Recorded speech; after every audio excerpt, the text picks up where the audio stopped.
Right, so today guys, it was a toss-up between a run and doing the 2021 goals video. So obviously I've decided I'm gonna head out, go for a run, and then goals it is. Hey guys, obviously I was only kidding, I'm definitely going out for a run later on, but it is freaking chilly out there. So welcome to this video where I'm going to talk to you about my goals for 2021, and I'm going to do them slightly different than a lot of other YouTubers out there. Being from personal training, strength and conditioning background, I just couldn't throw a load of goals out there without really diving into actually what I need to achieve. There's a great quote which is, "A chain is only as strong as its weakest link," and running is a chain of events. So in that chain, you know, you're only going to be as strong as your weakest link. So instead of just sort of picking out a few things that I would like to do, because in some respects they're quite easy to do, I'm going to do it slightly different and look at some of the weakest links. So in order to do that, I've created a little worksheet which you can download in a link down below if you want to use it. Now I filled this one out so you can kind of see. In essence what it is, each side is a component of fitness relative to my running, but you can use this for any kind of fitness. You can put actually different things, you know, use it for, if let's say you want to look at life in general, you can add whatever you want, okay? Now the idea is that you plot where you think you are, where your current status and all these components, and obviously what we want is a well-rounded runner or a well-rounded person. So as you can see, the green line represents where I am right now. Now there's no hard and fast rules to this one, but you can do, for example, when you start to look at some of the components of fitness, speed, for example, you might say, okay, well, what constitutes speed for me? What's going to be my unit of measure? Okay, a sub 25k would be good. Okay, so then you can have like, you can put some measurements on it. Or strength, you might think, okay, what's a good indicator of strength for me? Okay, a double body weight deadlift would be a good indication of strength. All right, so you can put some numbers and you can get really granular.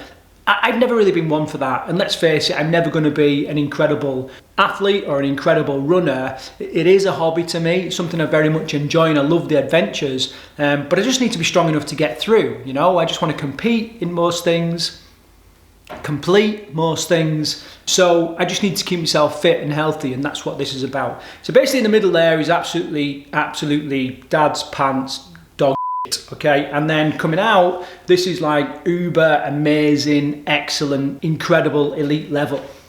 So just looking at each one of these components, first of all, speed. Do we need speed as a runner? Well, yes you do. You know, and even though I predominantly run endurance events, there are times when I need speed, and speed directly transfers to power, and sometimes you need power to get up hills when you're carrying a bit of weight, and the backpacks that we carry on some of the multi-day races, multi-day ultras, can be 14, 15, 16 kilos, so you need some power to get up the hills, and speed is a component of that power. Strength is quite obvious. You need to be strong enough to carry the weight, the water and all that kind of stuff, but same again, you need to be strong enough to get up the hills, you need to be strong enough to come down the hills, you need to be strong enough to make sure your muscles survive and last well into an endurance event.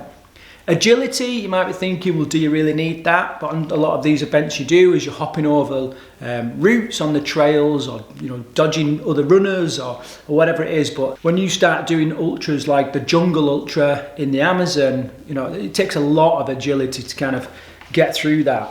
Coordination is another one. So coordination is kind of, it can be made up of a number of factors, including proprioception, where the body sees itself in time and space, you know, but I've kind of pulled it out. 2020 was all about learning how to run efficiently for me. So I did a lot of work with my running coach, and it required a certain amount of coordination, because you had to re-educate how to move. So coordination is a good factor. However, I feel I'm doing all right with that. Hand-eye coordination, all that kind of stuff is pretty good. Again, balance, pretty good. Do you need balance? Well, yes. You know, a lot of times you are kind of moving and you're on you've only got one point of contact on the ground, you know, and it takes a certain amount of balance. So I'm quite happy with those two factors, the two easy ones, by the way. I'll come to this one later on. This next one is endurance. Obviously, endurance is really important to us as runners. And you know, again, I feel I'm doing all right. I've just completed 104 miles in less than 24 hours, so I feel my endurance is pretty good. And as long as I keep going and I'm consistent, then I'm gonna maintain that, which is good. But there are some weak links that I need to focus on. Flexibility is one. Obviously, flexibility is really important to be able to move fluidly, but also to prevent injury, you know, and also aid recovery. I'm massively deficient in flexibility, so that's definitely going to be one of my goals this year. And also speed, like I said, there's been times when I'm much more of a diesel train, just plugging away, and at times I just want to up that speed a little bit and just get a little bit faster. This one down here is a little space for you to put in an event-specific component. Okay, so something that whatever event you've got your eye on is going to require, that's kind of unique to that event. Okay, and the ones that I'm looking at, as I'm talking to about some of my goals in a bit, you'll see that predominantly they all have hills. And over the last few years, because I've not trained as much as I should have done, I've not done very well on the hills. So it's definitely a component that I need to step up. So my event-specific, I think, is hill work. Okay, now if I improve flexibility, speed, okay, and strength, my hill work is naturally going to get better. Okay, but this is one component that I really want to kind of dial down and get into. So the idea is that we plot it where we think we are, the green line, and then ideally we want a circle, we want a well-rounded runner. Okay, so you can see with the red line I've kind of marked it. You don't have to do that, but I've kind of marked where my deficiencies are. Now these need to form part of my goals, okay, because without these I've got weak links, and without these weak links taken care of, my actual event goals are in the balance. So let's get into my event goals for 2021. Okay, first thing I want to say is, again, you know, from a coaching background, is that goals don't actually get you results. You know, we can have a goal of, let's say, using this channel, for example, getting to 1,000 subscribers for 2021, but just having that goal will not get me the result. What it requires is a habit goal, or something that you do consistently over time, which will achieve the goal. So that the overall goal is all well and good, but the habit goal is the one that you need to focus on. Okay, so in using my example of the subscribers, then I need to be turning out, you know, a certain number of videos every week of a certain quality. You know, I need to be, you know the score, you probably know more about YouTube than I do. Anyway, so it's about those consistent habit goals more than the overall goal. Okay, so anyway, I've got 4 major event goals. I did have 6. 2 of them have already been cancelled because of COVID. One was an Arctic ski tour, 200k through northern Sweden, gutted, and another one was like a bushcraft wilderness weekend, which I was very much hoping to take you guys along to see that. Hopefully it'll happen in 2022. Moving on. First one, I've got my overall goal is to compete in the Four Ranges Ultra. Now this is an event that I did 2 years ago. I've got a little bit of a trailer where I DNF'd. I DNF'd the event. It was horrendous. There's a great quote where, you know, it's never the distance that kills you, it's the pace, and that was exactly right for me. I went way too fast. I thought I was in the running for sort of a top 10 finish, got carried away, got very ill, didn't have enough time to recover, and on day 3 I had to get helicoptered out. Anyway, I want to go back and put it to bed. I know I can complete the event, but I want to go and get into top 10 finish. So this is what I'm saying about, you know, is your goal measurable? So going and completing the event, getting the medal is measurable. I'll know whether I've done it or I haven't. And coming in top 10, again, is measurable. Okay, so that's that. But what are the habit goals that I'm going to need to do in order to do this? Well, actually, it's the same habit goals for all my event goals. So I'm going to cover those at the end, and I'm going to run through the actual event goals first of all. Goal number 2 is I've potentially got the possibility to summit Mont Blanc, okay, which I'm mega excited about. I've never really been drawn to mountaineering before. I did a lot of mountain work when I was in the Royal Marines, and I didn't really enjoy it too much. However, you know, I've just got in my head this picture in all the bloody mountaineering gear, stood on the summit of Mont Blanc, and I'm like, right, I want that picture. So it's all about getting that little snap. Now, it's not a done deal that I will get up there. I've got a load of other little events and some fundraising and some charity work to do in order to do it. But there's a team of 10 of us and 6 are going to summit. So I have a very good chance of perhaps getting up there. Okay, the next one is I want to complete a popular route that sort of runs along the border between Wales and England. It's quite close to here, called Offa's Dyke. It's 177 miles and it literally borders Wales. So I want to complete that, and I want to complete it in 7 days as like a bit of a holiday, you know, like a fast packing excursion. So there again, it's measurable, okay? I don't know when I'm going to fit it in, but it's definitely one of my goals to do. And then the fourth goal that I've got is this year, 2020, I was supposed to do, I ended up running 104.4 miles in 24 hours. You can watch this little video, that video there. And that gave me a little bit of a taste for like, you know, actually, I think I can shave time off that. And the escape from Meriden, the concept is that you basically start from the centre of England and you run as far as you can in 24 hours and that there is no real finish line. Now I think I can get 110 miles, maybe even further than that, on a good day with the right preparation. So what are the habit goals that I'm going to have to do to get through this? Hills, okay, I've got to do some hill work like I've said. It's definitely one of my deficits as per my fitness assessment.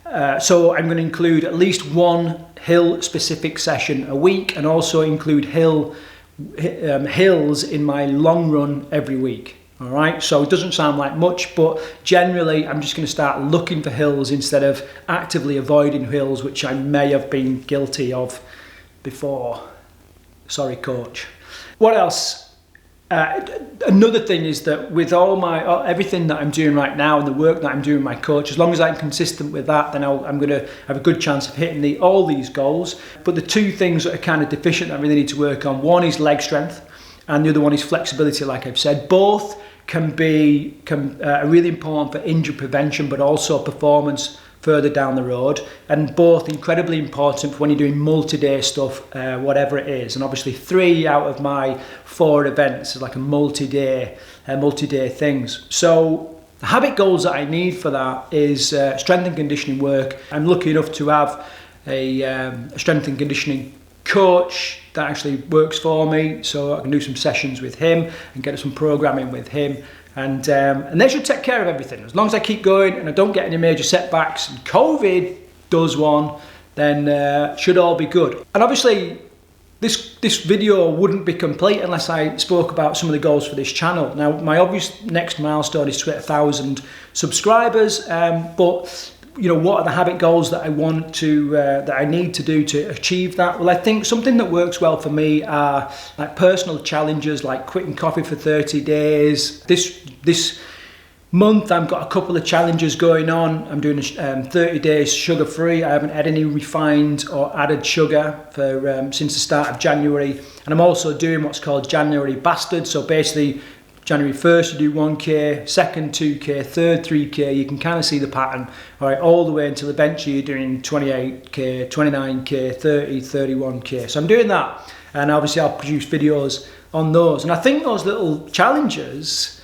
because I'm never going to be a great marathon runner or a great trail runner and all this kind of, you know, I'm never going to be able to give immense running tips and strategies and all this kind of stuff, but I can teach people grit, determination, and will and resilience. These are things that I coach people on every day, and I'd like to bring that into this channel a little bit more. And the other thing I'd like to do is perhaps launch a podcast. I run a couple of podcasts already, and I'd quite like to do maybe a 12 episode series on the mindset of a resilient runner or something like that. Just mental stuff that can help runners. You know, if you're just getting started, or perhaps you've got all the ability in the world but your mind is letting you down, then you know, that's what I'm kind of thinking. And finally, the last one, which I've been procrastinating over quite a while, is many of you won't know, but I'm actually an author and I wrote a book called Running Light. It's sun, sand and the psychological preparation for the toughest foot race on earth. And I wrote this book in 2017 after doing the Marathon des Sables in 2016. I've sold a couple of thousand copies, which personally, you know, I never did it to become a best-selling author, but I thought that was really, really good. And looking through this, it kind of makes me cringe a little bit. It's like your first attempt at stuff and I'm like, oh man, you know. And there's also, I've got a load more knowledge now which I can put between these covers, you know. So I'd like to update this book, change the cover so it's relevant to all trail and ultra runners, and yeah, get that finished. So, you know, that's another little goal that I'd kind of like to do for the channel. What do you think? I really didn't know, did you? Okay, if you enjoyed anything, if you've taken anything from this video, please just hit the thumbs up and give me a like for this. Remember, you can download your one-page fitness assessment in the links down below. And also, I want to encourage you to have a great day, because a great life is made up of a series of great days. So until the next video, take care.